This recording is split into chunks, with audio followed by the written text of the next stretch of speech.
Hello? Can you guys hear me now? Hello, hello, fucking ew. Hiya. Hiya. Okay, there we go. I think you guys can hear me now. Hopefully. Okay. You can't hear me. Okay.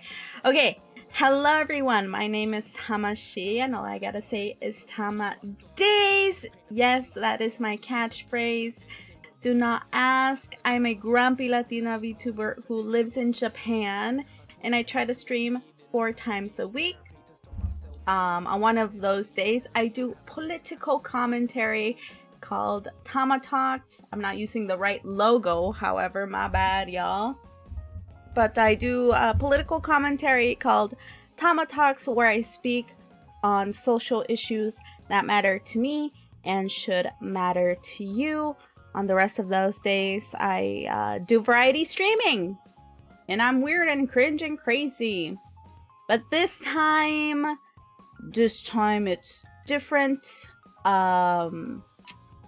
Today's Tama Talks, so please be respectful. These streams are usually more serious because we're going to be learning about some heavy stuff. We will be talking about politics and anything involving human rights. Exclamation mark Tama Talks. I totally forgot to pin that. Zaya36, since you're here, can you actually pin that for me? Thank you very much. Tama Talks. Here we go. Yeah, gracias, gracias. So it is a Pride Month, guys, officially. And it's been for a while now. I'm pretty late in the game. But it's Pride Month. And I feel like for Pride Month, it is appropriate to obviously talk about the LGBTQ community. Most importantly, I feel like we should try to remember those who were lost. Not only like historical figures, but people who were recently, you know, killed due to the fact because of their sexual orientation and gender identity. So yeah, we will also watch a 1-hour documentary by the Smithsonian Museum, learning more about Pride history that even I myself don't know. I haven't watched it before.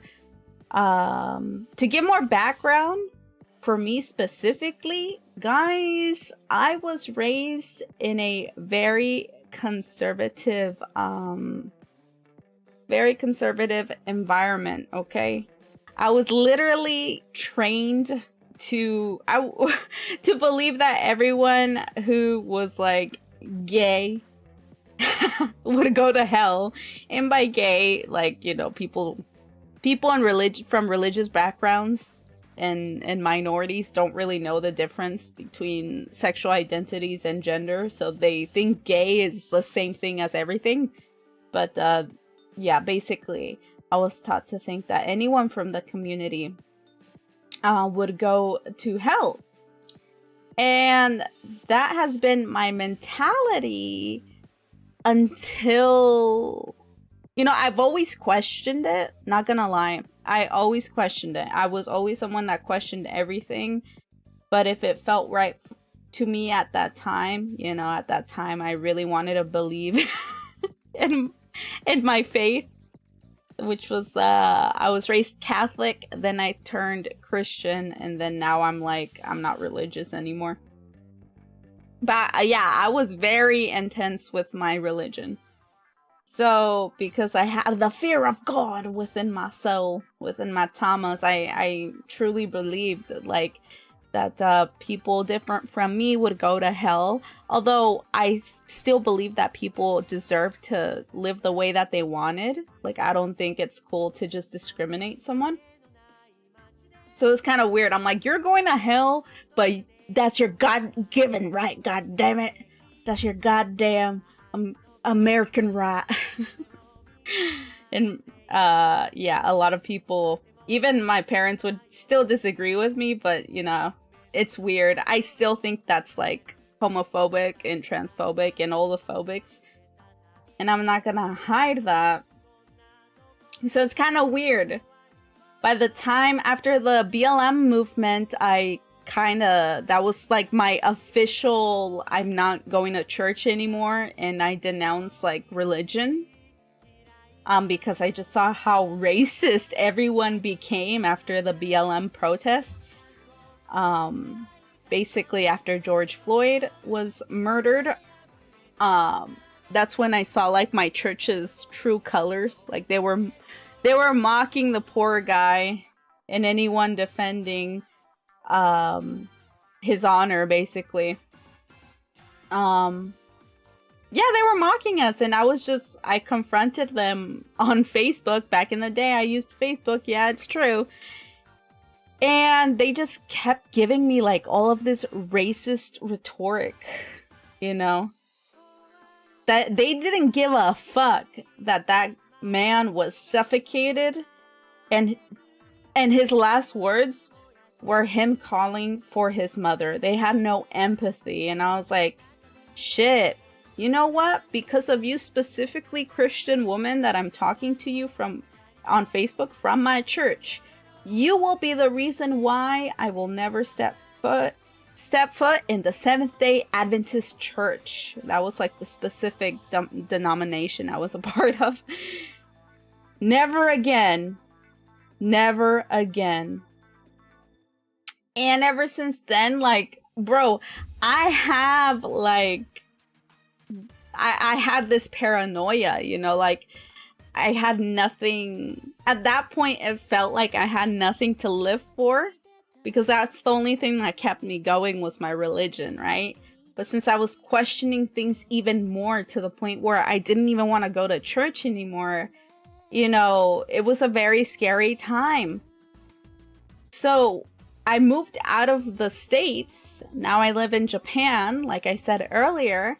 And I was forced to be away from a culture deeply embedded in Christianity.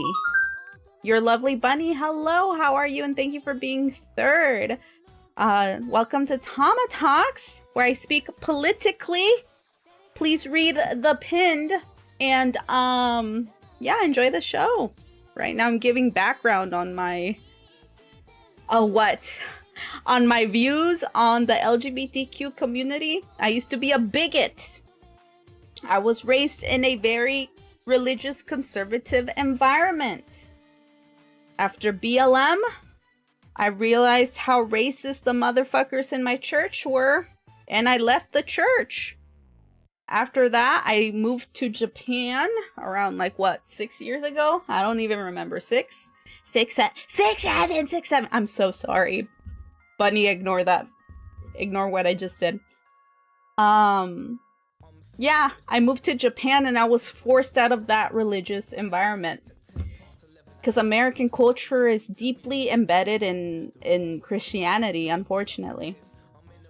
Not that everyone believes it, but it's just a huge part of our culture. Once I was out of that culture, though, finally, like I said, it's been around, 7 years, me living in Japan? And I'm finally, like, okay, I'm open-minded. I don't think the gays will go to hell, you know, like, shit. I don't think I will go to hell or anything like that. Like, I actually want people to be humanized, and I actually want to learn more about this community. Especially, technically speaking, I'm also part of the LGBTQ plus community. Although I don't identify myself as part of the community, but technically speaking, I am. I just have so much trauma within me that I think I'm too reluctant to say that I'm part of the community. both because I don't think I deserve to be part of the community, and also because I don't think the community accepts me anyway. So, but I am Arrow Ace, specifically Demi Arrow Ace. I've never had any attraction. Maybe I have, but I've never gone out with people. I'm incapable of feeling romantic or sexual feelings towards people. And yeah, I'm like 20 plus years old and I've never been in a relationship and stuff like that. So, it was really hard for me to get along with anyone because I just didn't want to date anyone. Like, that's been my entire life. I can't feel that. I want to, though. It's not like I don't want to feel those things. I really do, which is why I think I'm Demi Arrow and Demi Ace. So that's my identification. I recently identify as aromantic. I thought about it. I never thought I was aromantic because I want to be in a romantic relationship, but I'm just incapable of feeling it. It's kind of insane. I'm incapable. I can't do it. I tried. I can't. So then I'm like, you know what? Oh my god, I think I'm aromantic as well. Demi Arrow Ace, guys. That's how I identify. So that's my background, right? It's Pride Month. Okay. I'm not in America anymore. I'm not forced to be surrounded by religious people in my life. Not only in, like, outside of my family, but within my family. I just don't have that negative influence on me. I'm not forced to, you know, cope with my impending doom because I believe people deserve rights, you know? Like, I'm a free thinker. I'm more of a free thinker now living here in Japan, even though I guess Japanese people don't really accept the LGBT community as well. I mean, they can't get married. They don't have the same rights as everyone else. But, you know, compared to America, it's not like they always kill people, you know? That sort of thing. But just because I humanize them, and that's it, just because I don't think they're gonna go to quote-unquote hell, that's not enough. What, am I a good person now? Because I don't think people from the LGBTQ community aren't going to hell? Am I a good person just because of that? Am I a good person just because I'm not religious anymore? No. You gotta do the work, people. You do. Especially me. I started reflecting a little bit. I don't know historic LGBTQ icons. Like, I've seen them, but I don't know what they've done. You know, historic events I don't know about. Hello? Hello? What the fuck am I doing? I'm being lazy as hell. Have I really changed? Not much. What's the difference between me and someone who actually hates people from the community? Not much. If I'm not doing my due diligence. You know? I gotta learn. And you do too. And if you already know, then you deserve the right to hear someone validate your feelings, your knowledge. Zaya36 says, it's true, Tama doesn't hate me, seemingly. Yeah. Yeah. I don't know if I've committed a hate crime against Zaya36, but I haven't done it. Have I done anything, Zaya? We'll see about that later. Don't answer that, Lumao. Let's expand ourselves and our knowledge. Yeah, that's right. That's right. So that's the whole point of this stream. The whole point of this stream is it's not enough for you to recognize LGBTQ people. You have to learn about their history. You have to learn about their suffering, because a lot of people don't take it seriously. Hello, Kazumi. How are ya? Hey, Tama. To be fair, I am part of the LGBT community, but I don't really know historic icons. Well, that's the thing. Can you, Kazumi, can you tell us, if you're comfortable, what part of the community you are? Like, are you, what, how do you ask that question? What are you? I'm sorry. That's by design, by the way, Kazumi. That's by design. It's the same way as, like, for me, for example, I don't know my heritage, my historical heritage. I didn't know about history, about colonization, you know. I don't know about my native country, where my ancestors from. I don't know about that. I should, but I don't, and that's by design as well. I'm bi and trans. Oh, okay. Can I know your pronouns? Actually, it might show on my chat, but the one I'm using right now isn't showing.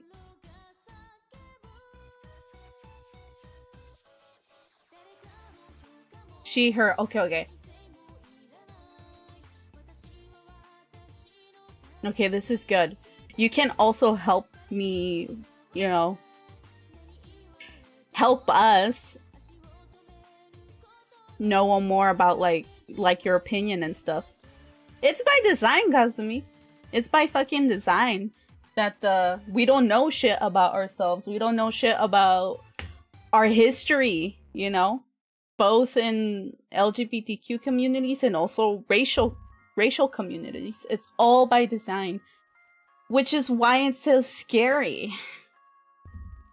But I still think, if I want to claim that I care about people, if I want to claim that, you know, I'm such a good person because I do political streams, because I'm woke, if I want to say that shit, I have to do my part, you know? I can't just say shit and not do my part and actually educate myself. So, especially since if I don't identify in the community, and Zaya says I should, because I'm Arrow Ace, but I think due to religious trauma, and also I just don't feel like I deserve to be part of the community, and I don't think I'm accepted in the community anyways. I'm reluctant to say that I'm part of LGBTQ. But despite that, despite me mostly identifying as quote-unquote straight, that makes me even more responsible, you know, to learn about these things and talk about them. Hello, Tama in chat. Hello, Spectre. How was stream today? I saw you. Was it today? I can't really watch your streams because of time difference, but I think I saw you streaming something. ASMR or something. And I was like, watch! Facts. Yes. For the paper, I read about Stonewall and saw a movie about a gay California. A gay California? I believe. Governor who got a gay California governor who got murdered. Actually, that was pretty recent. I believe that was like 5 or 6 years ago? Unless it was even further back? Oh no. Well, I don't know about that. Okay, so that's is that all you know? Zaya 36? A lot of hate, I feel, is mostly misinformation or opinions instilled by people's families and their environment. No, yes. That's what happened to me. That's what happened to me. I was basically not programmed. No, it's not in my genes. I was trained, there you go, to believe that all the LGBTQ people out there are going to hell, you know? But I still would humanize them. I didn't think it was wrong to kill them, or I didn't think it was Wait, what? I didn't think it was wrong? What the fuck? I did think it was wrong. My bad. I didn't think it was right to discriminate and kill people for their gender or sexual identity. So, I was one of the weird Christians in my church where I would be like, that doesn't sound right. I do think that they will go to hell, but to curse them, I don't think that's right, Pastor Jebediah John. You know, I was always the kid questioning everything. But literally, ever since I moved to Japan, that's where I fully embraced the fact that I was a bigot and I need to, you know, just let that shit go, man. And that was pretty recent. Like 7 years ago.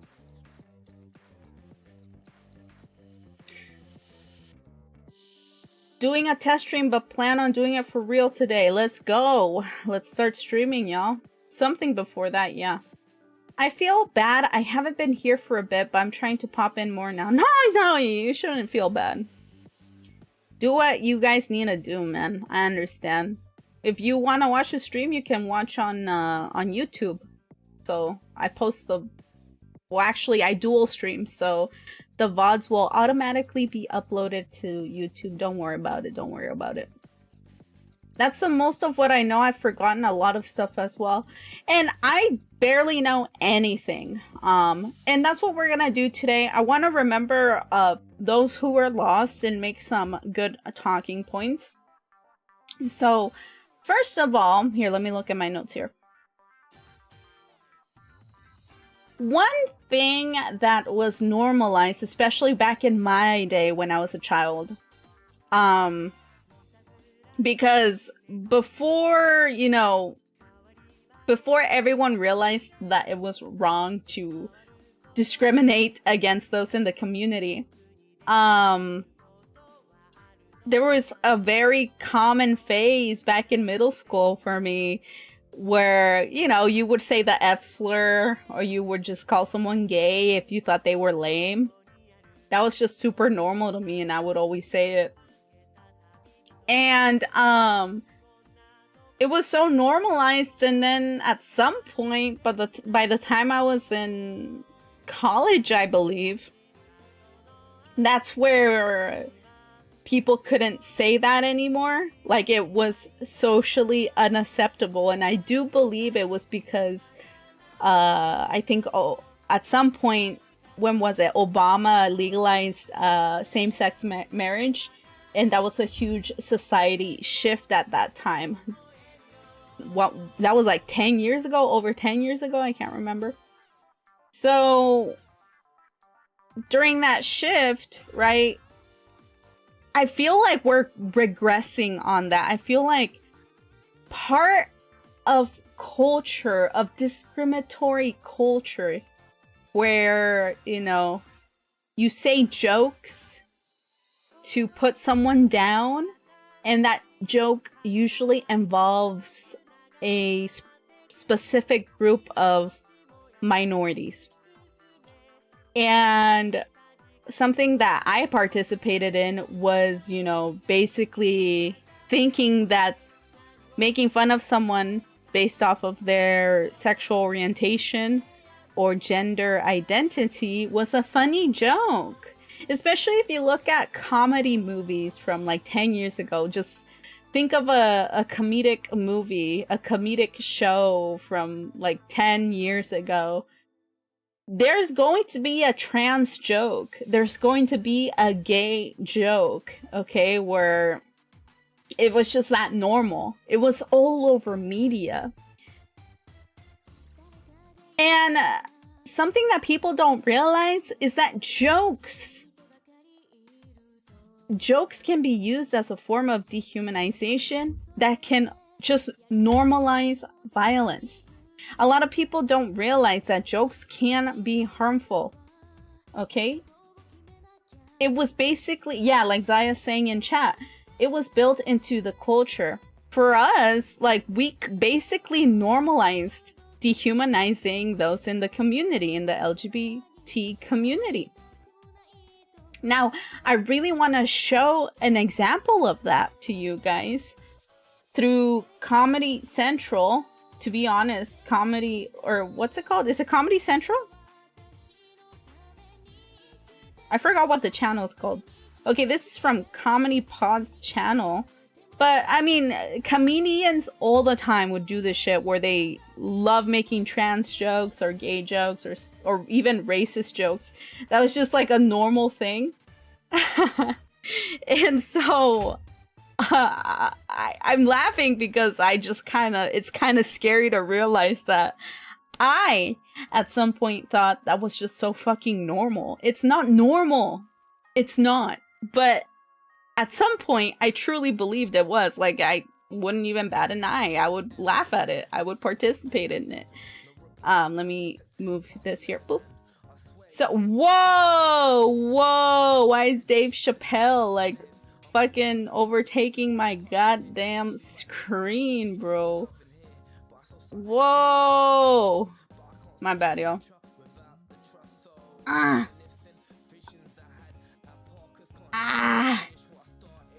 So let's watch a Dave Chappelle, one of his comedy skits, really showcasing that. And like, when it comes to dehumanizing someone, it doesn't have to be like straight up insulting. Well, obviously it does, but it doesn't have to be straight up attacking is what I mean. Like, a lot of these people who make these jokes sometimes make these jokes in a very centrist way. It's like, they're not saying the F slur, they're not, you know, calling someone gay, but they're making unfair comparisons. They're basically devaluing someone's belief, like making it seem like it's pure nonsense. It's very passive aggressiveness types of jokes. And it's very important to spot that, because I feel like we're regressing as a society. We're regressing. We're going back to just being bigots again, where, you know, I mean, I feel like a lot of people have been saying the F slur way more again. It's just like normalized again. I feel like I'm going back to the fucking early 2000s where shit like that was normal. But I don't know how old this skit is, but this is Dave Chappelle, a very famous comedian. And basically, we're gonna look at him making a skit. I'm gonna zoom in for you guys. Hopefully, I don't get copyright strike for this. Hope it's not protected too much. I'm reacting, YouTube. Please chill the fuck down. But let's see what his joke has to say, okay? Oop. Turned off the music. Tell me if you guys can hear him talking, by the way. Okay, let's push play here. The wrong body. But they have to admit, that's a fucking hilarious predicament. The other day, this idea that a person can be born in the wrong body, but they have to admit, that's a fucking hilarious predicament. It's really fucking funny. If it happened to me, you'd laugh, wouldn't you? That wouldn't be funny if it happened to me? I think it would be. What if it did? What if I was Chinese, but born in this nigger body? That's not funny. And for the rest of my life, I had to go around making that face. Hey, everybody, I'm Chinese! Yikes. And yikes. Stop making that face. That's offensive. What? This is how I feel inside. This idea. And then you hear like the over-exaggerated laughs and stuff. But like, if you think about it, compared to like what incel would say on Twitter or in Reddit, one would think at face value, oh, it's not that bad, it's funny, ha ha ha. But look at it's very passive. Of course, if you identify as trans, this would obviously be very offensive to you. Or if you not identify, but if you are Asian, this will also be offensive. He kind of doubled down here. He was like, oh, transphobic joke, lamau, and also racist joke, lamau, lamau, lamau. He did a double whammy there. But, you know, this is how it starts. It literally starts with jokes. Jokes can be a way of normalizing a very specific form of discrimination. You know? For example, another thing that I used to make rape jokes because I thought they were funny. When I was a fucking little piece of shit middle schooler, I thought rape jokes were funny. But I was participating in my own dehumanization. Rape was so normal to me that I didn't even realize it was a way to hurt me and women in general. Jokes can be used as weapons. And what one needs to realize is, like, we can't allow us to normalize that shit. When someone says a joke like that, you gotta think first before reacting to a joke sometime. You gotta think first before saying a fucking joke sometimes. At least to a certain extent. You know, if you haven't made your values be well known, your morals, then you don't have any right to be making jokes about trans people or Asians. I feel like that should be a general rule here. But not lately, but I guess ever since the internet was invented, this whole notion of edgy jokes, edgy jokes, is so popular, is so cool, I guess. I don't know. I don't think it's cool. It's kind of lame.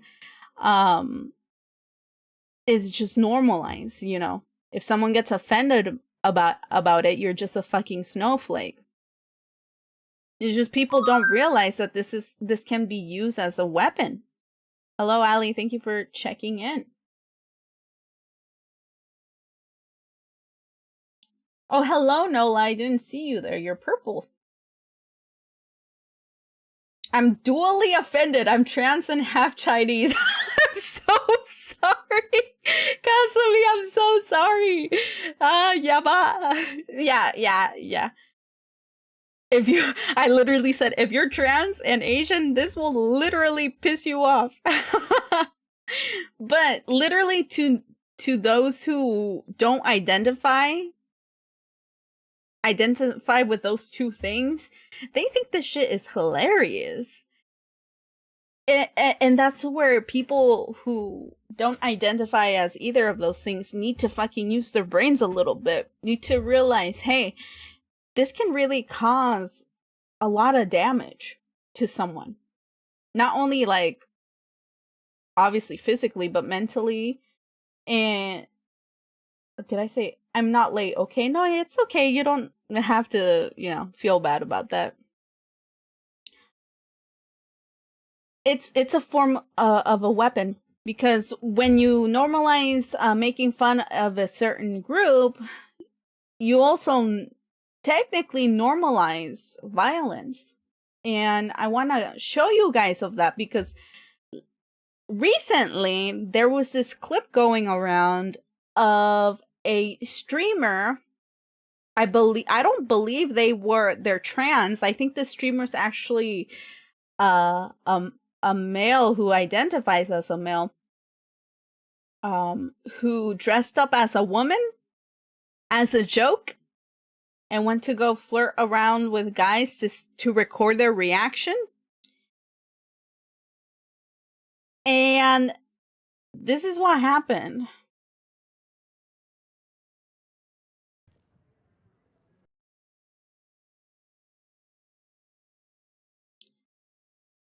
Oh wait, this is a cis woman? I thought this was a guy dressing up as a woman.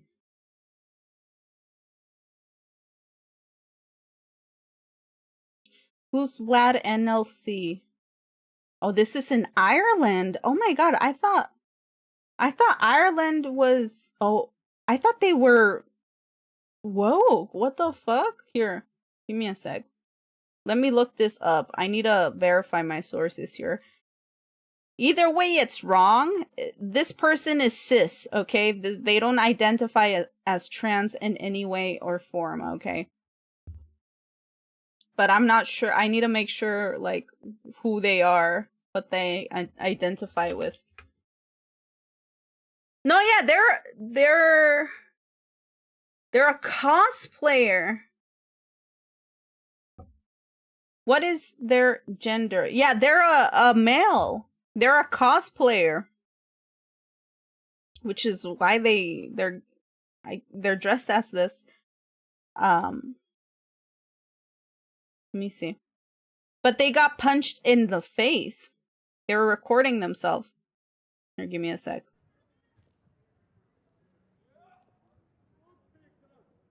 So someone starts flirting with them. No, it's YouTube. YouTube? Yeah, it's YouTube. YouTube. Active. Where are you from? I'm Russian. You? Russian? Yeah. Oh, Luis, eh? How old are you?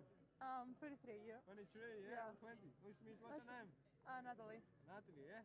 Yeah. Where are you going now, Natalie? I'm going to the bars. Going to the bars? How many views we got? Oh, famous, yeah? A little. Just a little, yeah. Oh, what are you going? Are you going home tonight? Sorry, what? You want to come home with me tonight? Oh, no. Are you boy or girl? I'll let you guess. Oh, fuck, bro, chill. Bro, chill. Oh, fuck. Oh, shit. Okay. So this is the thing. I think this is kind of offensive, not because they got punched in the face, but because this person is cis, and they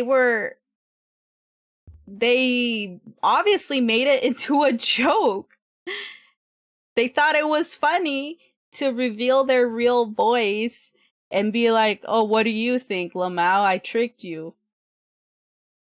And the thing is like, I guess this quote retweet doesn't have the full picture, but at the end of the day, it's true as well. It says, to all cis women who joke about pretending to be trans to ward off dangerous men. The thing is, some people to prevent guys from flirting with them pretend that they're trans. You know? And a lot of people invalidate the trans experience. This person made it seem like they were trans. They made it into a joke. I know they're cosplaying, but they weren't cosplaying in this moment.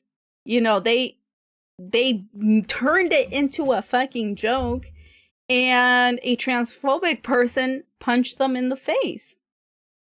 Now, if someone is actually trans and they identify as trans, that's a part of them.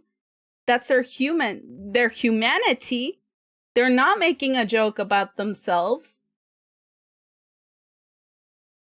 They face violence. They're at risk at some dude getting offended for their gender that they identify with. Someone can literally beat the shit out of you just because you are you. Okay? This is where the jokes are getting too far.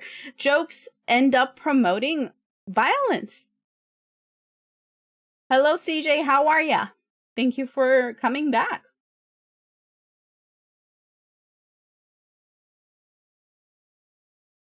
It's dangerous. So we saw an example here with Dave Chappelle. Ha ha ha ha ha ha. It's a joke. Ha ha ha ha ha ha. Jokes. Okay, well, jokes can turn violent. Now they're not laughing no more. And this happened to a cis guy, right? But imagine what people who are actually trans go through. Like, look, he's still laughing. He still thinks it's a funny joke.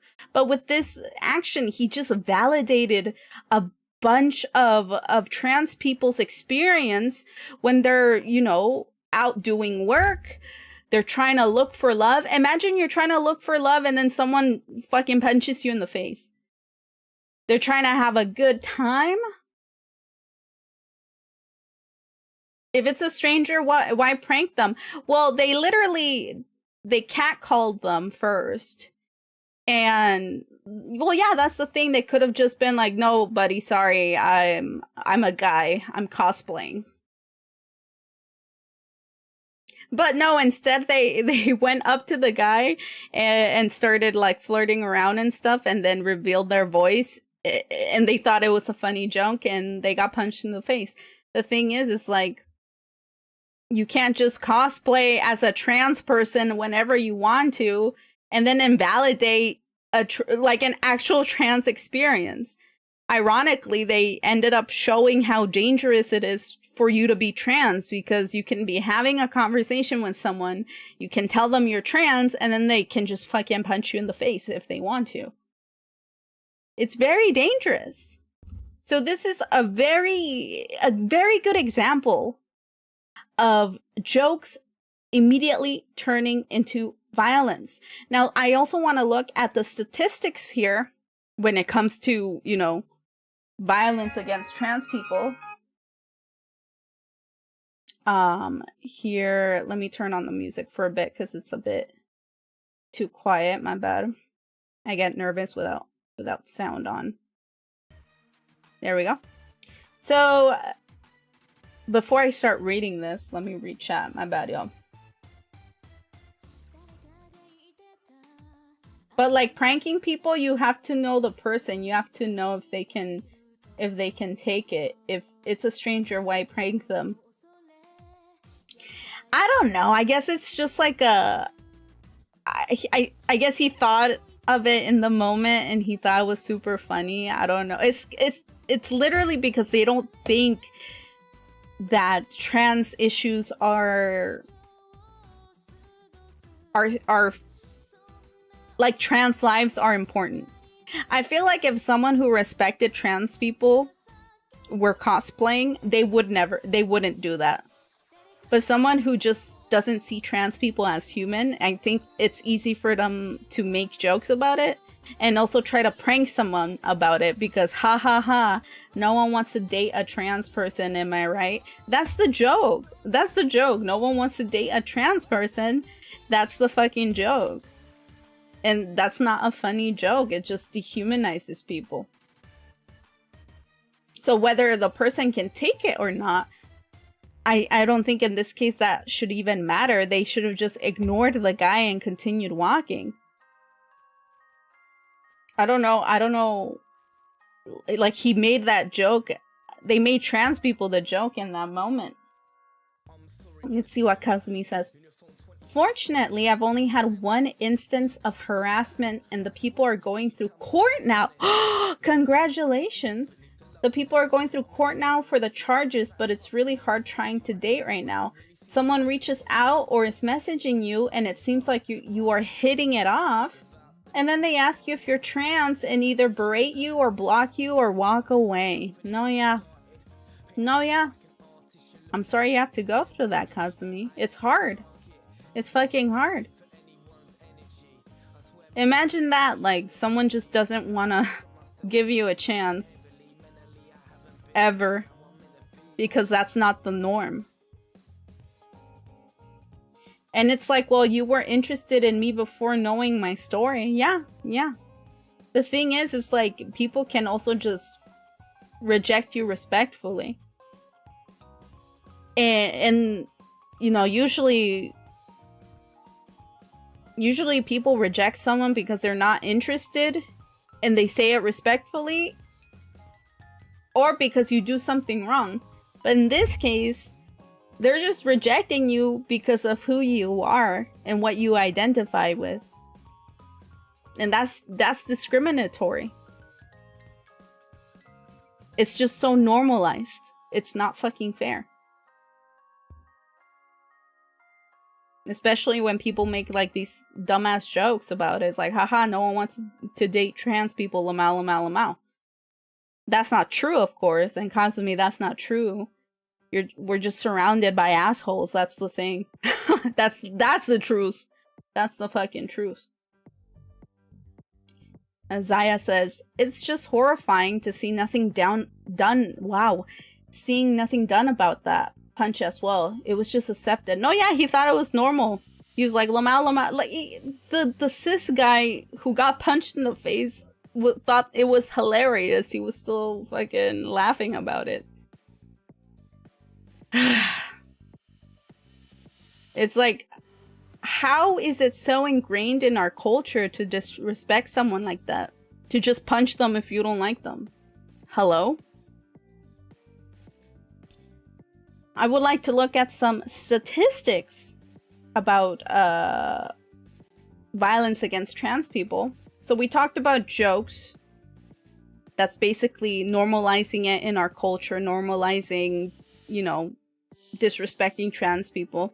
Jokes can normalize not only disrespecting trans people, but also, you know, becoming violent towards trans people. And eventually, violence will turn into murder, you know? Eventually, someone's gonna get killed because of this sort of normalization. So this is a trans murder monitoring. This is transmurdermonitoring.tgeu.org. And they have been documenting violence and murder against trans people. This is the following data visualizations cover murders of trans people globally from 2008 to the present. Data is updated annually in November before Trans Day of Remembrance. Oh, I didn't even know that was on November. So, victims by gender identity or expression. So, over 47% of trans women, trans feminine, trans femme, transgender women are victims of violence.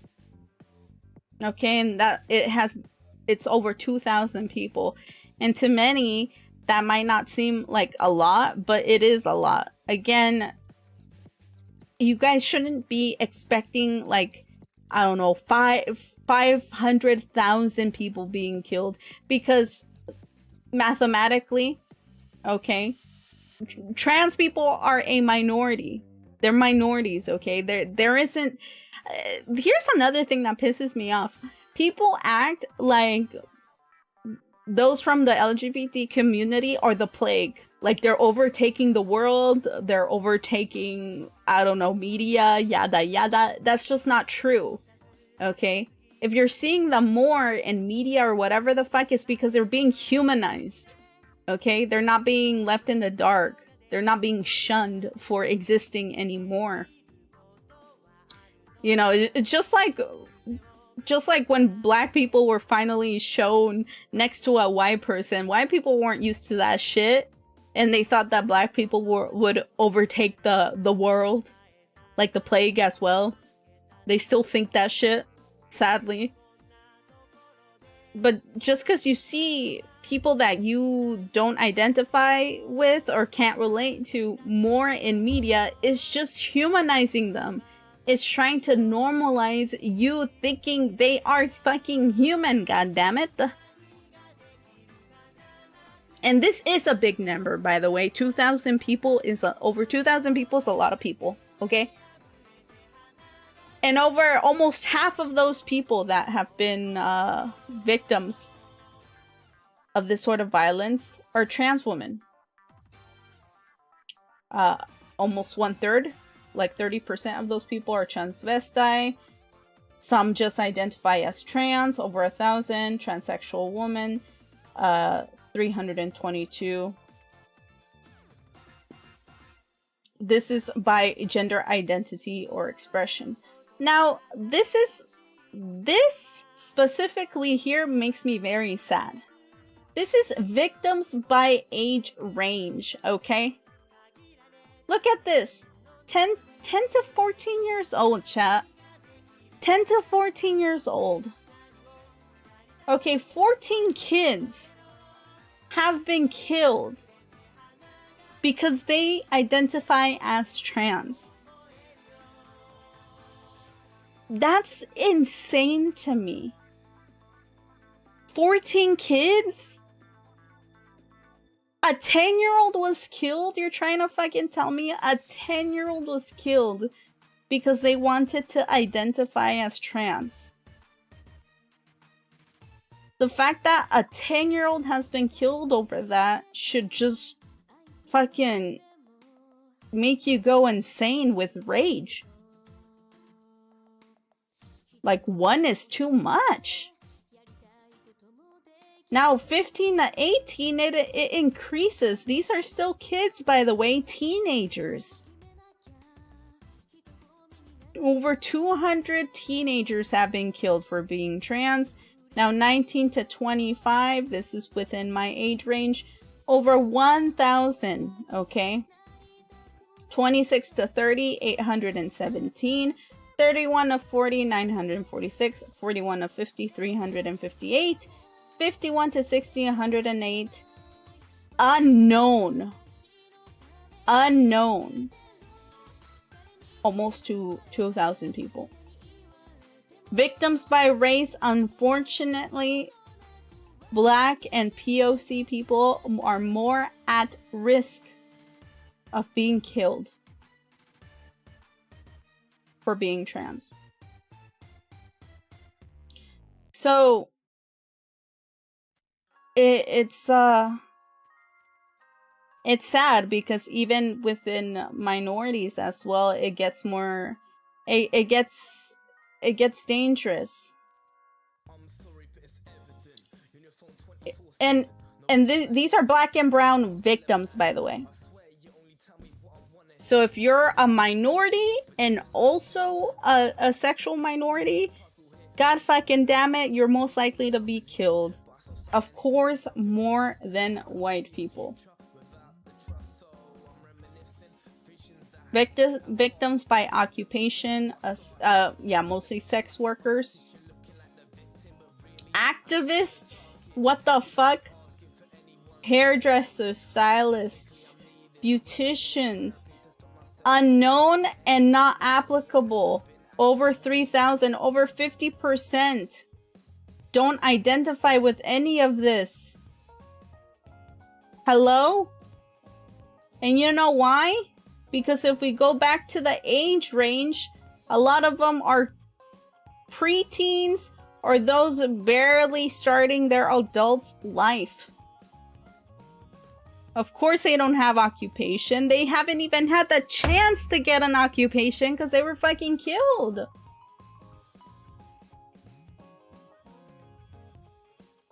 And look, this is how they're usually killed. Either by shooting, stabbing, beating, strangulation, others, stoning, asphyxiation, torture, run over by a vehicle, decapitation. Oh my God, Jesus Christ. Unknown, not applicable. Look at how violent these people have been killed so violently. Jesus Christ.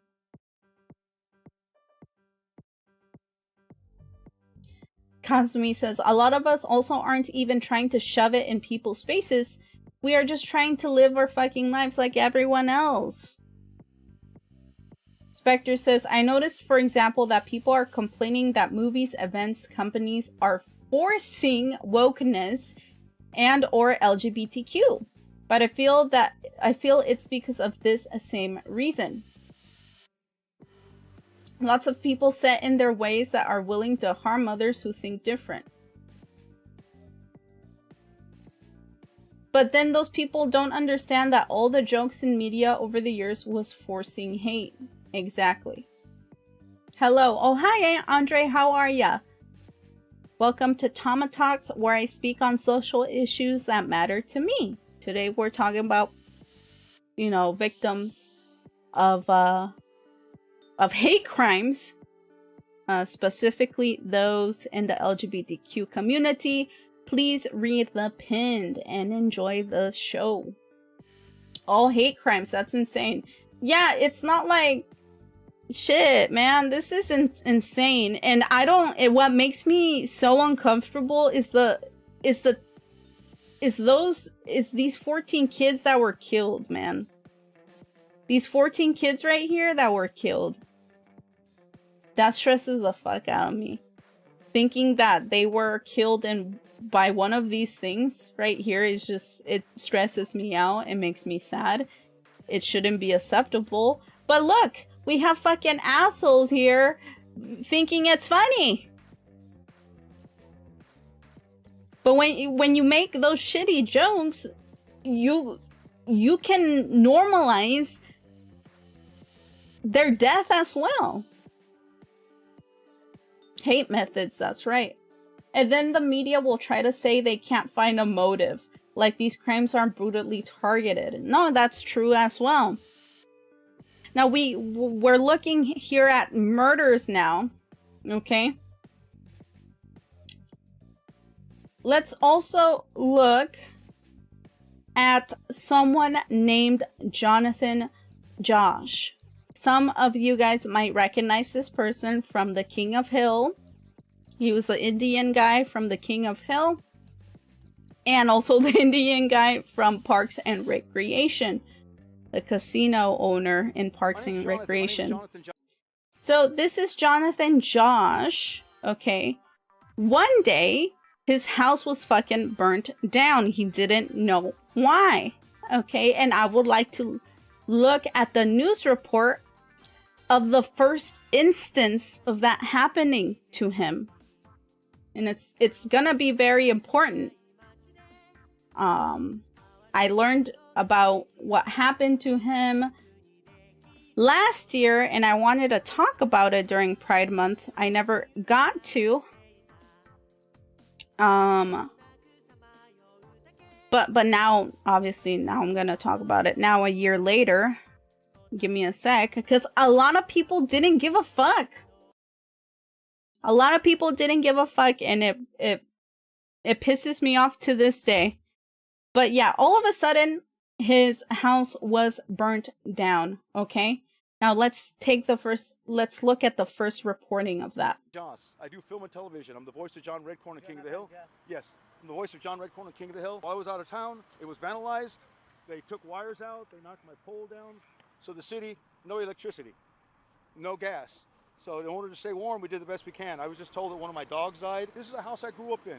I'm more concerned about my dog that died. But you know what? The good Lord will protect us. I don't know which one is dead yet, man. They won't let me go in the house. This house was built by my dad in 1957 for my mom. Because it's been really, really cold, man. And when you don't have electricity, when you don't have gas, we went to a hotel because it was so cold. For the last couple of nights, I wanted to come home and take care of my dogs. I don't have a job. I don't have children. I'm missing one more dog. It's my fault. You know, or if somebody came in and did something, who knows? But mistakes happen, man. And it's my fault for I guess, leaving something on. Now he says for leaving something on. The thing is that after that, here, give me a second, Joe. Let me look at my hashtag Facebook that I never use other than post updates, but I will use now. Facebook. So what happened to him last year? To be even more specific, okay? To this poor guy. This is my Facebook page. Unfortunately, I'm pretty lame. But let's look at this. What happened to Jonathan Ross? I wonder if I can look at this fucking...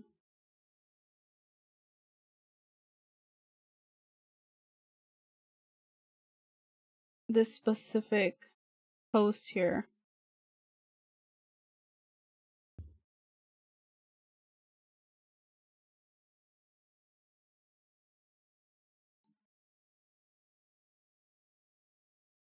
So, right here, let me zoom in. Jesus Christ. Oh! Sorry! I fucked up the screen! I'm so sorry, y'all. I hate Facebook. Sorry, I don't really know how to use it well. Here we go. I think this is better. Okay, that's my schedule. Okay, so this is what happened to Jonathan Ross last year. So last year, June 3rd, man, literally on Pride Month as well last year. This is fucking insane, but I'm gonna read the statement here. It says, statement from Tristan Kern de Gonzalez, husband of Jonathan Joss. My husband Jonathan Joss and I were involved in a shooting while checking the mail at the site of our former home. That home was burned down after over 2 years of threats from people in the area who repeatedly told us they would set it on fire. We reported these threats to law enforcement multiple times and nothing was done. Throughout that time, we were harassed regularly by individuals who made it clear they did not accept our relationship. Much of the harassment was openly homophobic.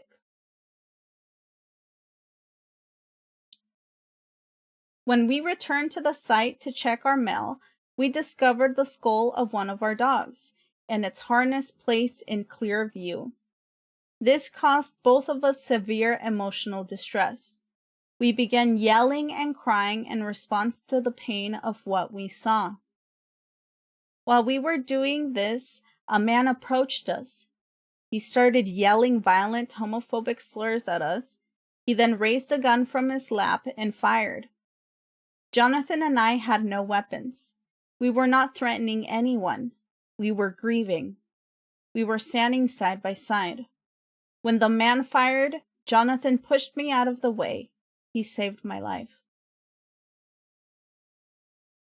Jonathan is my husband. He gave me more love in our time together than most people ever get. We were newlyweds.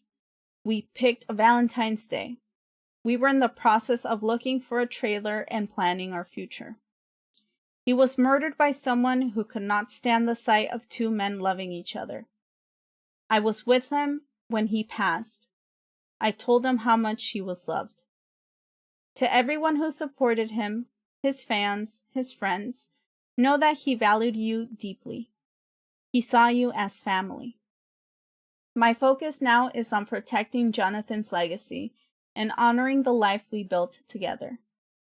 If your concern is how someone coped with trauma or how loudly they speak when recounting injustice and being ignored by authorities, then you never truly cared about my husband. Jonathan saved my life. I will carry that forward. I will protect what he built. And this was written by their husband, Tristan Kern de Gonzalez. Unfortunately, Jonathan was murdered. Let's look at the news report of that. They never cared about my husband while he was alive. For the first time, we hear exclusively from actor Jonathan Joss's husband after Joss was shot and killed earlier this week. And he demands answers and wants to know why more wasn't done to prevent the deadly shooting.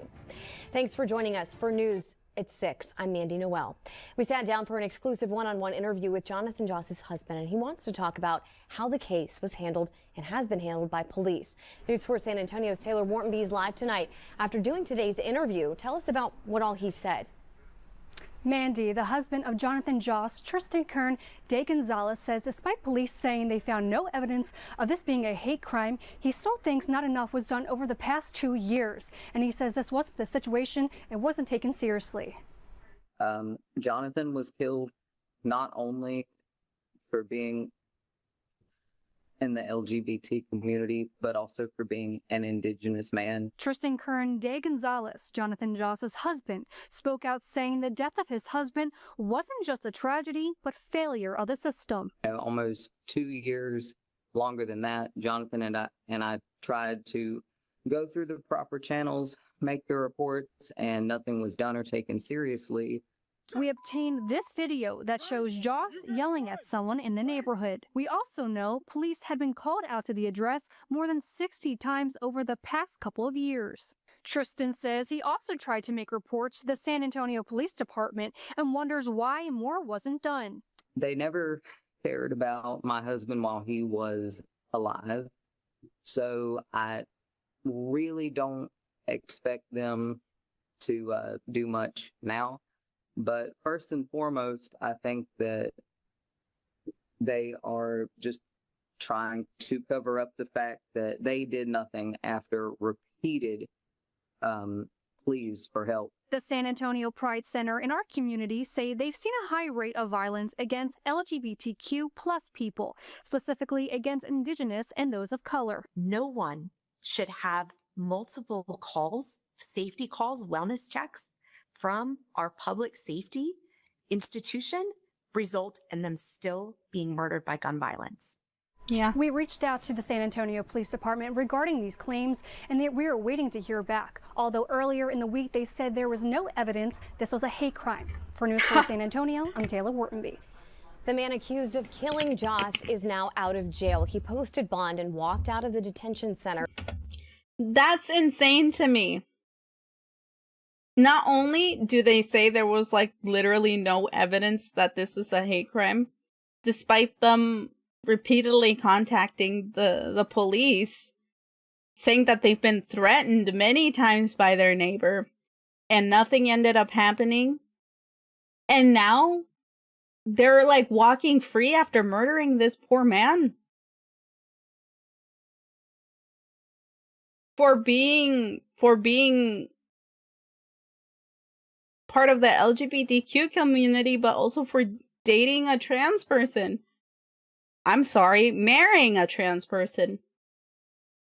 And this guy was somewhat famous. Like, I recognize him from Parks and Recreation and also from King of the Hill. It's kind of insane how everyone just accepted this Indigenous guy was murdered. Like, no one fucking cared. And yet they're like, oh, there's no evidence of a hate crime. Lamau.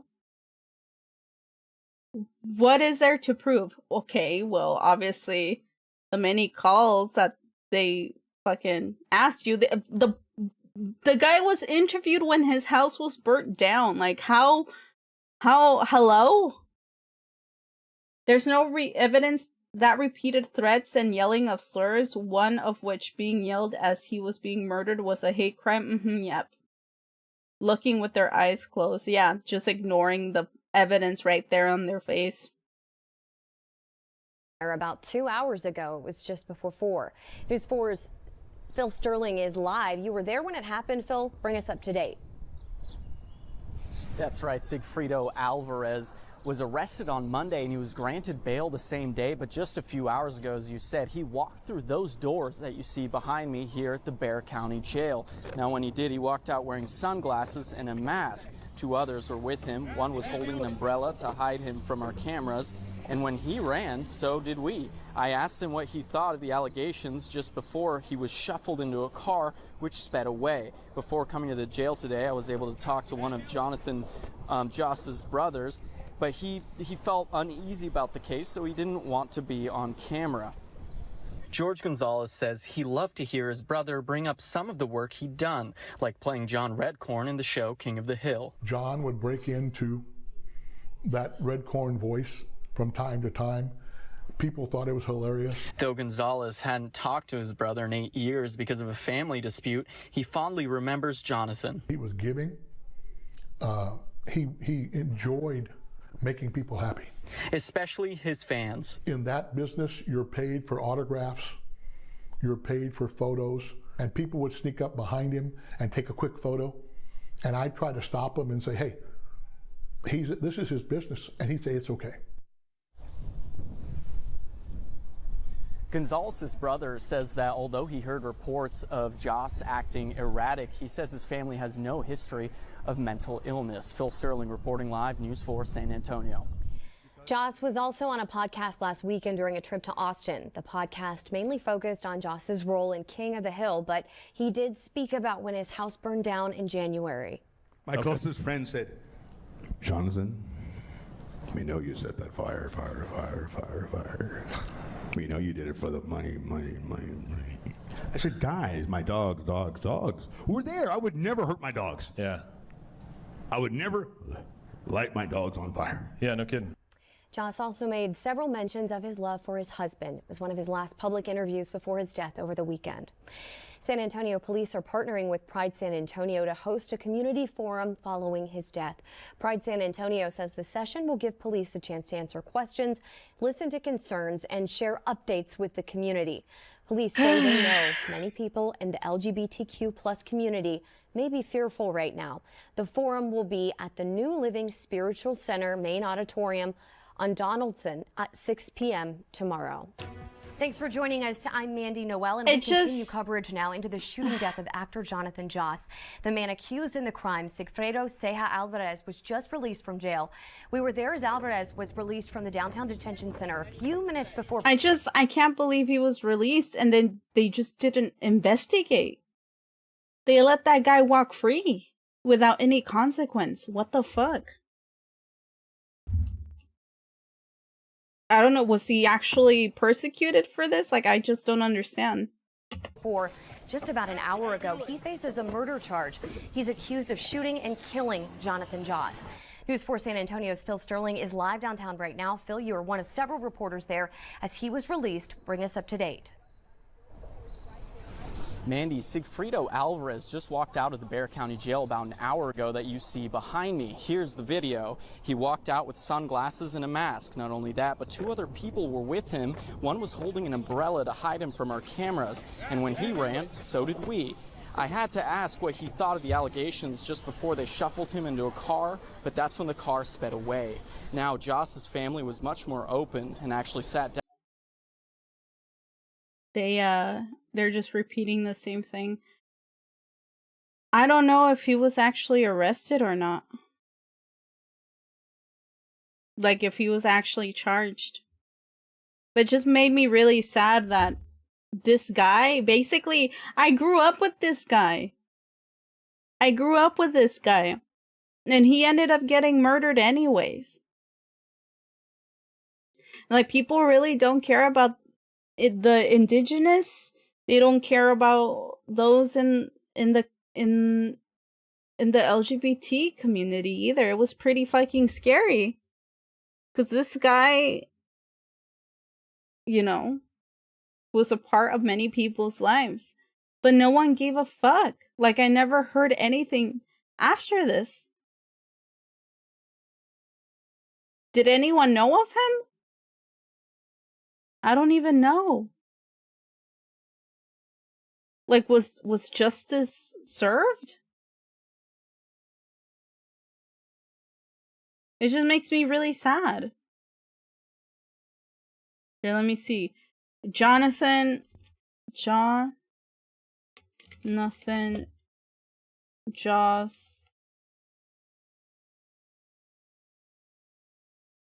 murderer in jail? Question mark? No. He's currently still free. He's just like, he has a I'm assuming they're just keeping an eye on him, but nothing ended up happening.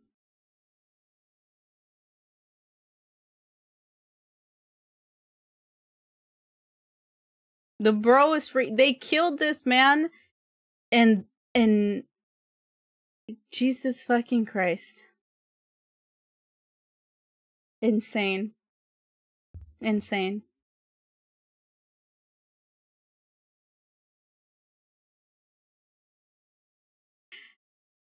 And it's just, this was from a year ago, okay? And killings are still happening. They're still happening even to this day.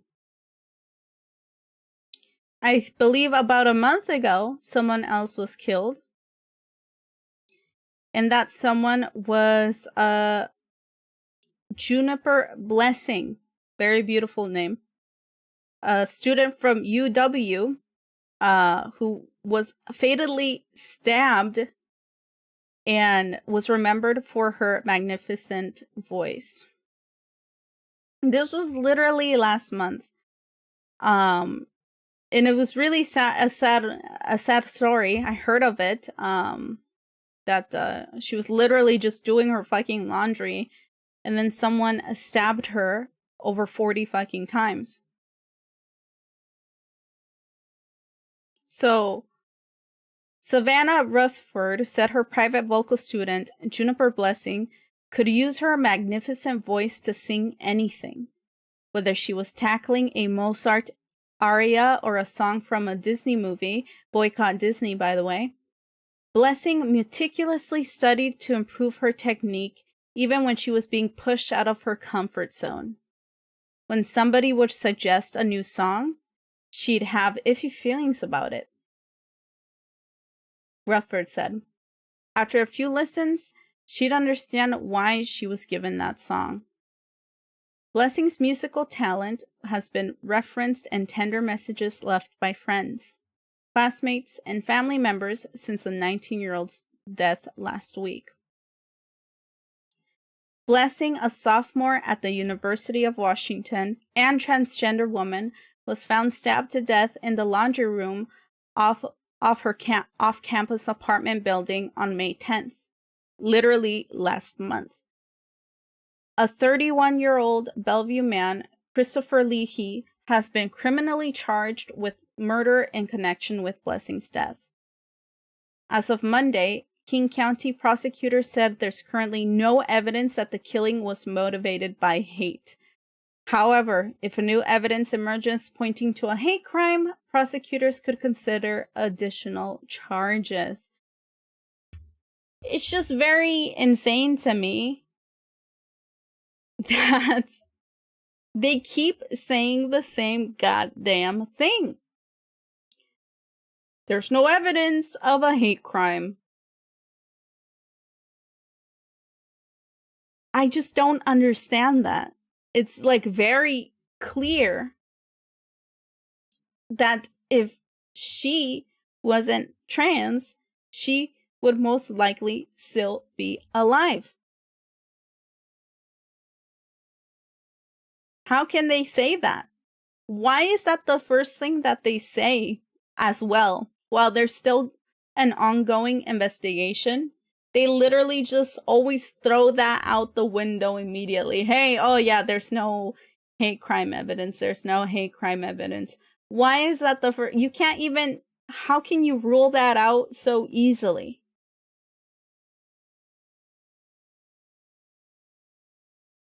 Rutherford said she met Blessing at the beginning of the 2025-26 school year and developed a close sister-like bond that manifested itself through deep connections and occasional bickering. Blessing graduated from the New Mexico School for the Arts in 2024. At the UW, she joined the university chorale and obtained a solo at the end of her freshman year. But when it came to academics, Blessing charted a different course. Instead of majoring in music and risking losing her passion for singing, she decided to major in atmospheric science and pursue a minor in music. Blessing's decision, Rutherford said, was rooted in her drive to help others. She wanted to study hurricanes, Rutherford said. I think it was because it's an ongoing crisis, and she could hop on this moving train and help save the world by studying these evolving and intense weather patterns. Blessing was applying for an internship with the National Oceanic and Atmospheric Administration. She asked Rutherford for a letter of recommendation, a task Rutherford described as difficult. Blessing wanted a position in Houston or Miami, cities both located in states that have anti-transgender laws. Blessing asked Rutherford to refer to her by her dead name, the name given to her at birth, rather than her chosen name in the letter. Oh my God, that's so fucked up. That was really difficult because I was like, "You're just my Junie," Rutherford said. I had to use all of the traits that she organized and efficient and incredibly friendly and inquisitive, as I wrote using this dead name because it was just true. Blessing struggled through the winter quarter, according to Rutherford. The dreary weather and heavy course load weighed on her mentally, but as midterms wrapped up and winter turned into spring, Blessing was feeling lighter. She wore a dress in public for the first time for a choir event just days before her death, according to Rutherford. I could tell she was feeling better in the weeks before this happened, Rutherford said.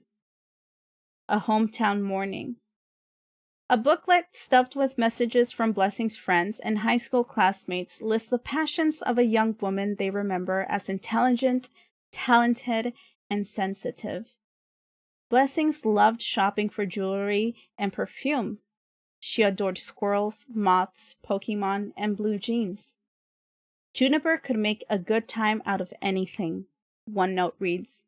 May we all be more like Juniper Blessing. Kevin Bowen, Executive Director of Human Rights Alliance in Blessing's hometown of Santa Fe, is acting as her family's spokesperson. He said he planned to share the booklet and a basket of notes with Blessing's family. People are devastated because New Mexico, much like Washington State, is a very safe place for a lot of people, especially the LGBTQ community, Bowen said. This kind of slapped everyone in the face because it hit so close to home. Over 200 people attended a vigil for Blessing in downtown Santa Fe on Sunday. According to Bowen, Blessing's friends shared memories of her tender kindness. One shared a story about her willingness to serve as a designated driver on New Year's Eve because she wanted her friends to have a good time, Bowen said. A former classmate mentioned that Blessing would be the first person to walk up to a new student and welcome them to the New Mexico School for the Arts and invite them to hang out. Blessing's mother shared another story with Bowen. When her daughter was little, a little hummingbird hit a skylight on her home and died. Juniper went out, grabbed it, and put it in her hand, and went and dug a little grave for it, Bowen said. Blessing planted a flower on top of the grave, so the hummingbird would always have something to eat. In the midst of the grief, anger, and sadness many are feeling as they mourn Blessing, Bowen said Blessing's family hopes that people will focus on the positive impact of her life has had on those around her and the differences she could continue to make in the world. Share your thoughts on this story. Okay. And this was written by Noel Gasca. Very, very respectful article on her death, by the way. I really respect that. It didn't just focus on, what happened to her. It humanized her. It talked about her life story, what she stood for, what she wanted to be, and her difficulty in life. She wanted to go to a different college, but she got a letter of recommendation, but asked the person to identify her as the gender she didn't like identifying with. Simply because she was afraid that she'd be rejected from going to school and studying on how to, how to help people during hurricanes. That's so sad. This person still was facing so many discrimination, and finally they were brave enough to finally wear a dress, relax, and be themselves, only to be brutally killed for no reason. And the police are currently claiming that there was no evidence of hate crime? How is that even possible?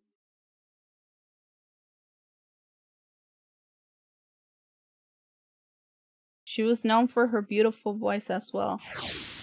But this is more info on what happened to her. As new court documents reveal more about the murder of 19-year-old University of Washington student Juniper Blessing, loved ones say they want everyone to remember the life and legacy she leaves behind. Fox 13's Alejandro Guzman spoke with a family friend who shared stories of her acts of compassion. Ali? The family's message is simple. Focus on Juniper's life, her kindness, and the joy that she brought others. Childhood memories to emotional stories were just a few of the things shared during a vigil in her hometown of Santa Fe, New Mexico. As prosecutors move forward with a murder charge against the 31-year-old man accused of killing Juniper Blessing, the people who love her say they want the world to remember her for more than the violent attack that killed her. She was, as her mother would say, pure love. Hundreds of people gathered for a vigil in Santa Fe, New Mexico, where Juniper grew up. It was filled with music, flowers, and stories about the teen who made people feel seen. She'd walk up to people when they were new in school and welcome them and say, hang out with me. Kevin Bowen, who helped organize the vigil, as classmates, friends, and loved ones shared memories of Juniper's kindness. Juniper's brother even said that she was one of my best friends and she helped me through problems. Bowen says she's remembered for being curious and very loving. Her mother shared Juniper loved bugs as a child, teaching her not to be afraid. Juniper showed her, look, they just walk on your hands. When a hummingbird died after hitting their skylight, Juniper buried it. And then planted a flower on top of it so it would always have something to eat. She was only a child. Up until her death, Juniper was a UW student with a passion for atmospheric science and was a gifted singer. It's such a great loss. The mother really is concerned that that what happened changes things and makes a difference, and that this wasn't for naught. Loved ones say they're sharing Juniper's story not only to honor her memory, but also to remind people to look out for one another, especially the LGBTQ community struggling through this tragedy. Back to you. Unfortunately, what ended up happening to Juniper Blessing was very violent. She just wanted to wash her clothes at the laundry mat outside of her student housing, I believe, or apartment. She went to just wash her fucking clothes. And some freak came in and stabbed her 40 times. And someone found her body, you know, and she was dead. She was dead. And it's really sad because she was obviously a good person. Okay, she had hopes and dreams. She helped a lot of people. She wanted to continue to help other people, but that right was taken away from her. Another thing that we have to remember is when we look at these sorts of hate crimes and these cases of a minority being killed for no good reason. I always say that it's very important to always get to know the person first. So I really, instead of like finding I guess I didn't really do a good job. I tried to do a better job with Jonathan Hill by allowing their spouse to speak for them. I also read their spouse's Facebook message. But it's very important to focus on who they were and what they did, what they were supposed to do, the life that they were supposed to live. 40 times. She was stabbed 40 times. Jonathan Joss had his home be burnt down, and then 2 years later was killed in front of their spouse, and their spouse was holding them until they died.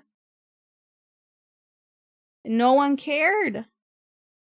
Both police investigations say that there's no evidence that it was a hate crime. How does that make sense? It's because we're still normalizing the dehumanization of those in the LGBTQ community. And it all starts with a simple joke. It all starts by not learning more. By not learning more of these people's stories, their struggle. It makes me really sad that Juniper finally had the courage to wear a dress. And a week later, she was stabbed 40 times. And left to just bleed out. All she wanted to do was live. 40 times is very personal. You don't just stab someone 40 times. That shit is hella personal. And I just don't understand why the police immediately rule out hate crime as a reason. It just doesn't, it doesn't seem appropriate to me. She should have lived. I broke my chat somehow. She should have lived. She made the world a better place. All ruined because of bigotry. Yeah. Someone so talented gone because of some freak who was just looking for the smallest reason to murder. Stabbing someone 40 times isn't a mistake or misunderstanding. That's straight up hate. I know, that's what I'm saying. It's like, what the fuck? I just don't see how they're like, it can't be a hate crime. Wouldn't be surprised if the murder pled innocent to insanity. They always do that shit. It usually doesn't work because it's pretty difficult to prove that you're insane. But I just don't understand how... I don't understand how this stuff is normalized. And you don't hear about it. You don't hear about it. We're lucky enough that this QUOW organization was willing to write a very beautiful article on Juniper's life, her friends, and her family. But no, like, it's not like this is major news. No one cares.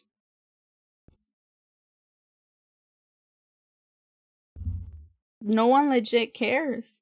No one cared, other than, of course, those who loved her and those who were part of the community. But something as violent as that, especially with Jonathan Josh, someone who was legit famous, who had fans, who was part of my childhood, even him. Where were his coworkers, his actor coworkers? How come they didn't look for justice? They just gave their thoughts and prayers and condolences, but did they help persecute the motherfucker who's currently walking free, by the way? The guy who murdered him in cold blood in front of his husband got to walk free. He's currently walking free.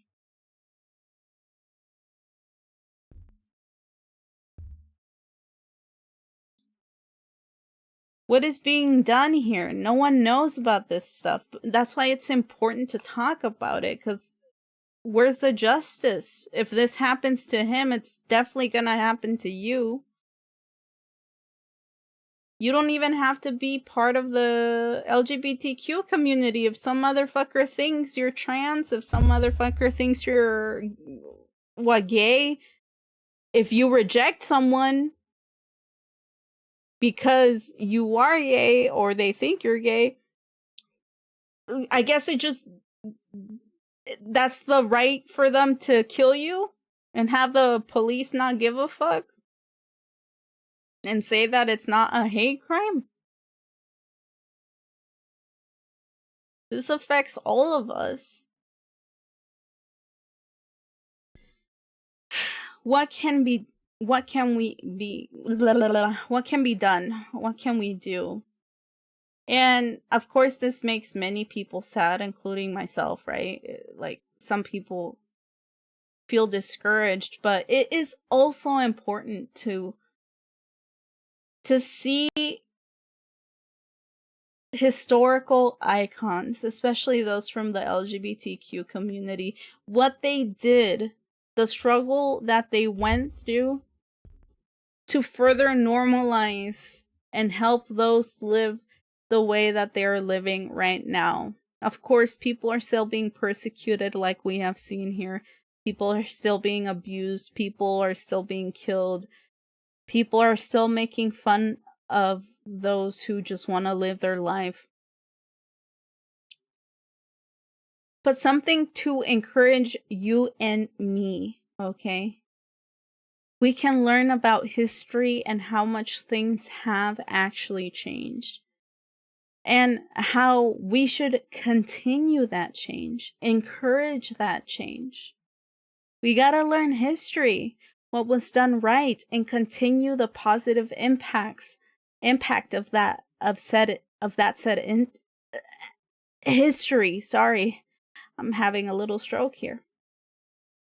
So I want to do a little watch along of the Smithsonian Museum showing us, you know, a history recap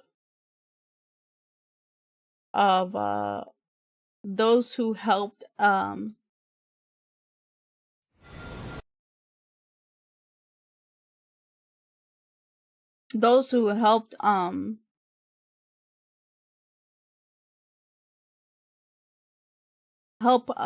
advocate for LGBTQ rights. So this video is called Beyond Stonewall: Exploring LGBTQ History Through the Smithsonian Archives. So I don't even know about this. I wonder if you guys know about this. I don't know about Stonewall. I mean, I don't know much of anything. I just know of, like, you know, recent events of sad stuff that has happened, but this Stonewall thing, I don't know about, and I'm excited to learn about. So I hope you guys are as excited as I am.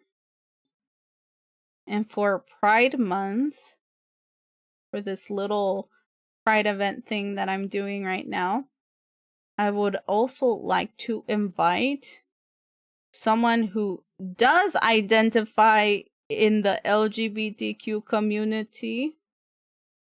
My friend here, my besto friend here, Zaya36. I feel like it would be fun and appropriate to invite them for Tama Talks and react to history with me. Let me look here. Let me go to... I don't know if they'll come though. I'll still go on the VC just in case. Boop.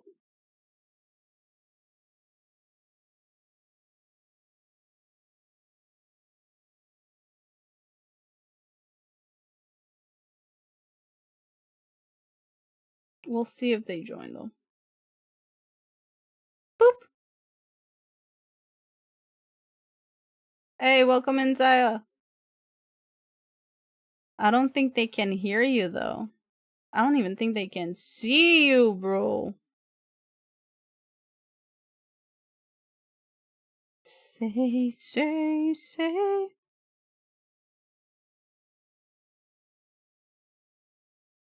Discord wanna join VC. That is a very old. It's streaming together. Okay, can you speak words of wisdom? Hello, I am Sai46, and I would like to ask if I can be heard. Thank you for asking such a very important question. Give me a sec as I try to get your Fugi here. Ah! It is a question we all... You're so big, what the fuck? Yeah, I'm huge. It's a question we all must ask ourselves during Pride Month. Can we be heard? Where do I put you, bro? Okay. And that is why we are watching this video, actually. It is to why are you making me smaller? You're diminishing me during Pride Month, Tama. Maybe you're No, I am just a little guy. A little guy, yeah. What the fuck? You're gonna be sitting on my lap. It's what you would have wanted. It is what I would have wanted, and do still want. In this very Do still, yeah, my bad. Yeah, you still want that. I'm still alive, by the way, chat. Yeah, they're still alive, chat. Okay, grow up. Can you show me the screen as well? Of course, anything for you. Thank you. It's Pride Month, guys. It's Pride Month. Fucking. It's Pride Month. I will see what's going on. Okay, hopefully you can see that. Yeah, yeah. But that's hopefully what my this is computer's about. okay. It's, Whoa, it's so hot. Oh damn. Anyway, sorry. Yeah, no, it's Stonewall. It's about a gay bar that was in I believe it's New York City. And it was back before there were really any like protected places for LGBT people to be. And yeah, they're probably gonna go into it during the video, but it's about how people started fighting for that right to be somewhere and have a place without it constantly being threatened. By the way, Zaya, can you introduce yourself? Yeah, I am Sai46. I am also a streamer. I currently don't stream, but I will be back to it at some point once I have a bunch of things figured out. Anyways, I am non-binary and I am pansexual. So that makes me double part of the LGBTQ plus community. Double part? Oh, my phone died. My bad. Double part of the community. Yeah, I have double stakes. I guess you could say. Double stakes. Now, can you explain what that is for those who are straight? Oh yeah, of course. For the uneducated, that means I am attracted to a person's personality more so than their gender. Which essentially makes it so that I don't really care about the gender of who I'm dating. And non-binary means that I'm not really attached to either male or female identifications. Say it more. You don't identify. I don't identify with being a man or a woman. You're just Saya36. I'm just a little guy, essentially. You're just a little guy. Yeah. But I basically, am I committing a hate crime towards you because I keep calling you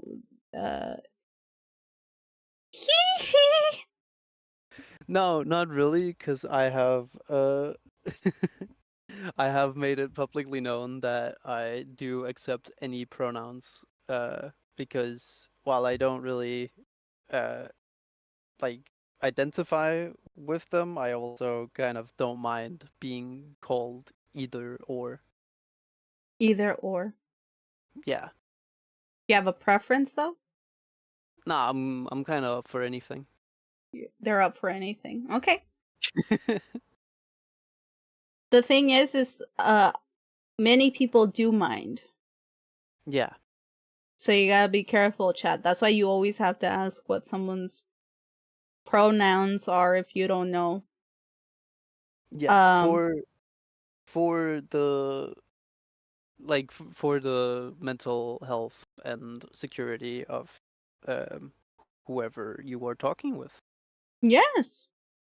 One thing that is very funny to me though is that I thought Zaya was like homophobic, straight ass guy.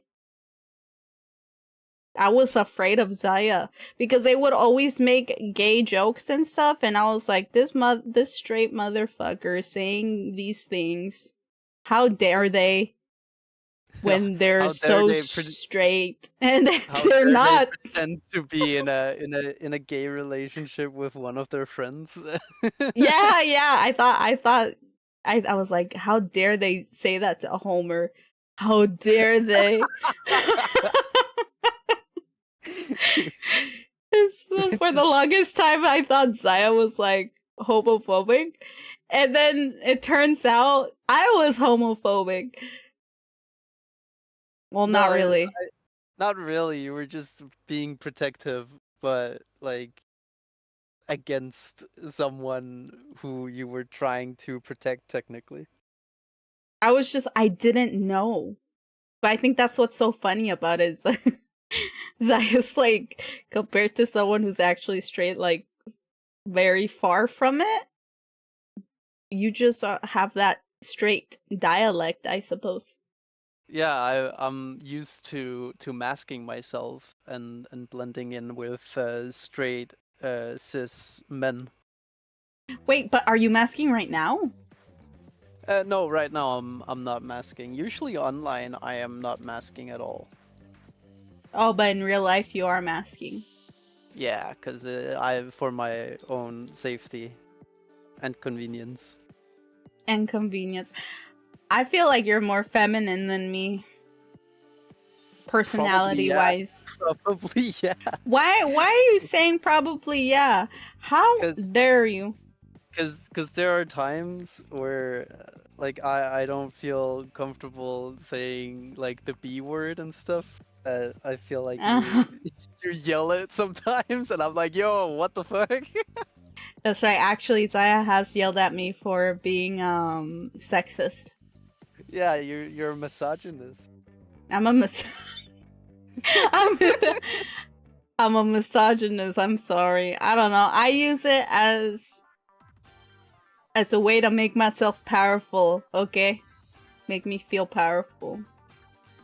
Now, but I feel like when I met Zaya, I started using it more. That was like me using it for the first time more and more and more. It made me feel good. But then after meeting Zaya for a while longer, I kind of just stopped using it as much. So I guess you've been a positive influence on me. That's good. But if I'm really angry, I will call you a bitch. So not you, but like just in general. Anyone, yeah. But I think it's cool. It's fun to watch this little 1-hour documentary and react to it and learn more about the. To be fair, I didn't even realize that it was about the Stonewall. Yeah, no, you were asking me if I wanted to come on and react to it, and I was like, yeah, I know about the Stonewall, and you were like, the what? The what? Yeah, I was like, what is bro talking about?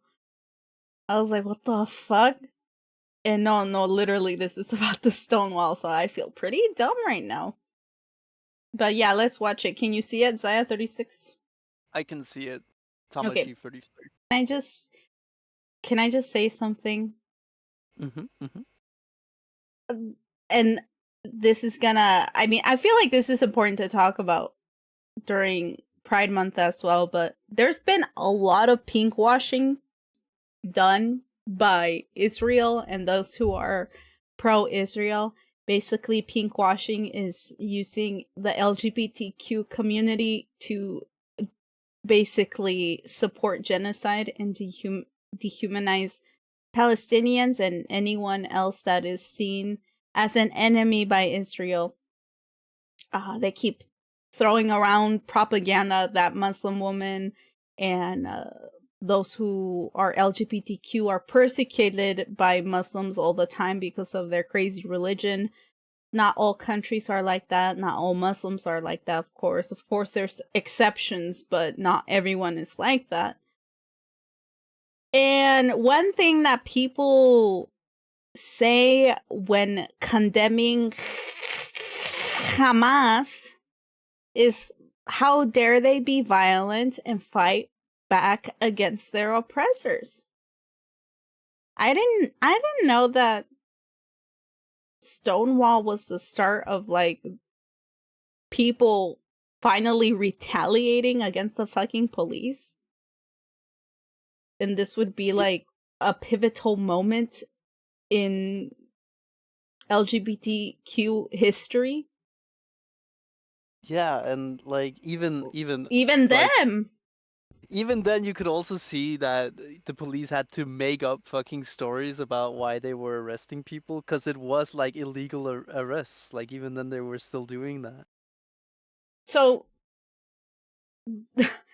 those in the LGBT community were being persecuted as well, and even then, like, you can't just, being peaceful has its limits. When you're being persecuted daily and you can't even live your life to the point where sometimes they'd even beat you and kill you, you eventually have to fight back. So yeah, that's why you have to do something. Fucking hell, you gotta fight back. And I that's why I don't like fucking the goddamn liberals demonizing, what they perceive to be violent protests or, what else? Just retaliation. Every time a group of people retaliates, all of a sudden that's bad, not only to like the racists, but also to those who supposedly aren't racist. Yeah, So, like for every retaliation, there's like 50 illegal actions that have like gone on that is being responded to. So shutting down the retaliation is like actively promoting the other guys. Yeah, like the discrimination. Yeah. I didn't know that even those in the LGBT community fought back. Because this would be considered as violent protests. But it's just, it's them fighting for their rights. At some point, you gotta do that. I didn't know. This is kind of crazy. I guess everyone has gone through this. Everyone who's been oppressed has gone through this. In that moment, Yeah, because so like, many things I came mean, across. historically speaking, anyone who is a minority and has rights has gotten those rights because they eventually stood up for themselves and changed something. Because nothing comes from being passive. Passivity. Passive, I think. Yeah, nothing comes from being passive. There's a limit to it.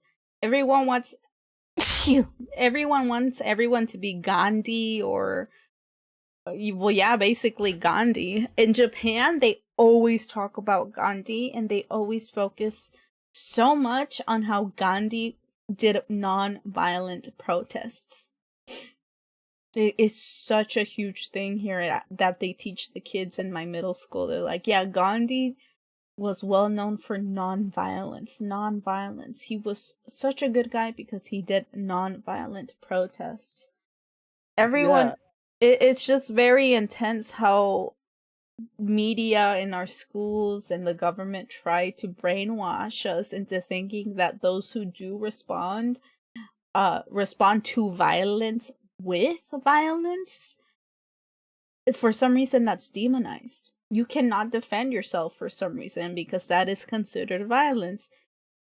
And I just want to say, be careful of that sort of a propaganda, because it just dehumanizes people. Yeah. Even here, it's not like super violent, but climate activists will also like sit out on the road and stop the cars. I'm sure that's in the US and pretty much any other country as well. But I just remember specifically hearing one news story about it where they were like, oh, if they weren't like blocking people from going to work, it wouldn't be an issue. And then it's like, fuck her, they need to do this to make you aware of what is happening. Like, you wouldn't think about it if you weren't being stopped in your daily life. But they consider that violent. I mean, they consider it disturbing the peace, right? And destructive to their normal day society. But that's also kind of the point. Like, you gotta see it. You gotta be aware. Wait, I wanna. Oh! 28 men nude. Of course, I paused there. Wait, give me a sec. It's beautiful. It's beautiful. It's natural, beautiful. Okay, it's beautiful, natural. Beautiful. It's natural, beautiful. I wanted to read what he wrote. No, I just really love the image of this shit coming out nowadays, and the fucking right wingers having to try and cover it up and be like, yeah, it's good poetry, but I don't see how 28 nude men bathing together is gay. They were just very good friends, all 28 of them. It's true. Let's see what I want to see what he wrote. Leaves of Grass by Eden in 1892, page 102. Publish my name and hang up my picture as that of the tenderest lover, the friend, the lover's portrait of whom his friend, his lover, was fondest, who was not proud of his songs, but of the measureless ocean of love within him, and freely poured it forth. Wait, this stream is unavailable on YouTube. They got me! They got Policy me! violations. No! I knew it! Oh my god. YouTube is homophobic. Shit. In Pride YouTube Month. is homophobic. I gotta end the stream. End it. Shit. I'm ending the stream.